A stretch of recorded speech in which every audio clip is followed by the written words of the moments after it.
किसानों का जो कर्जा है उसको कांग्रेस पार्टी माफ़ करेगी और एक नई शुरुआत करने का मौका हमारे किसानों को राजस्थान में मिलेगा।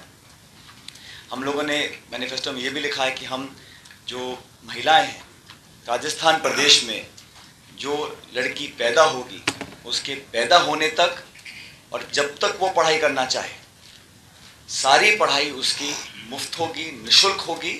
महिलाओं को प्रोत्साहित करने के लिए पढ़ाई में आगे और आएँ। राजस्थान संभवतः शायद पहला प्रदेश होगा जहां महिलाओं की सारी एजुकेशन राजस्थान सरकार वहन करेगी।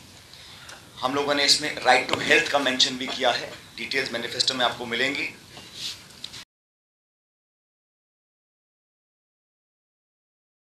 इंतखाबी माहौल के बीच आज कांग्रेस पार्टी की जानिब से इंतखाबी मंशूर जारी कर दिया गया है। इस इंतखाबी मंशूर में अक़लियती महकमे के लिए 10 वादे शामिल हैं, जिनमें ख़ासतौर पर मुस्लिम मदरसों में कंप्यूटर और इंटरनेट जैसे वादे शामिल किए गए हैं।